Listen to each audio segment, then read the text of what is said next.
Okay, what do we mean by a quotient? If a function is a quotient, then it's made up of some function divided by some other function. So an example might be x cubed plus x being divided by the square root of x. Or it might be sine divided by cosine, and what function is also equal to sine divided by cosine?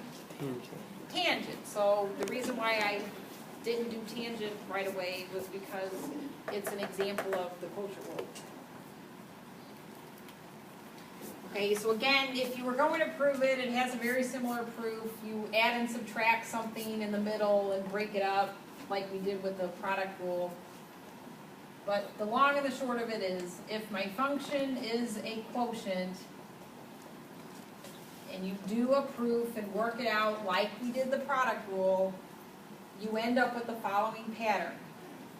You create a quotient in which you have the denominator function times the derivative of the numerator function minus the numerator function times the derivative of the denominator function all over the denominator function squared.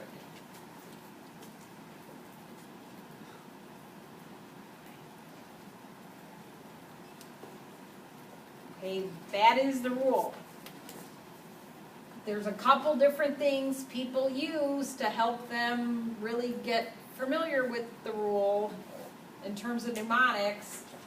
One is, instead of writing it all out in function notation, they use D for denominator and N for numerator. So denominator times the derivative of the numerator minus the numerator times the derivative of the denominator divided by denominator squared.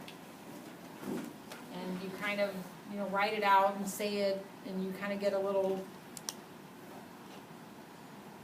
mantra going.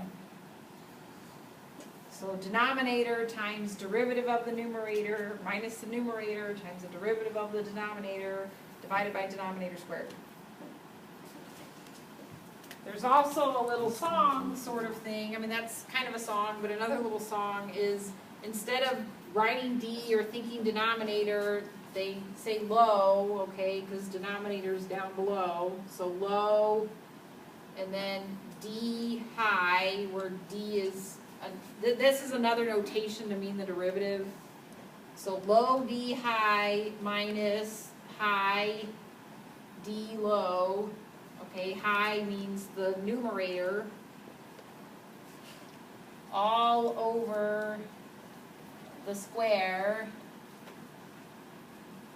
of what's below.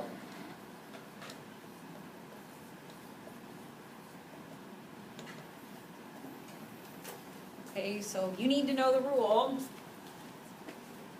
You can kind of figure out what works best for you. With either version, there's a danger of you flipping the subtraction, so just be aware of that. Yeah, Paul? We need to know the rule, but do we need to know every single step of GoMath? Well, Paul, it depends on what your goals are, okay? People that are needing to take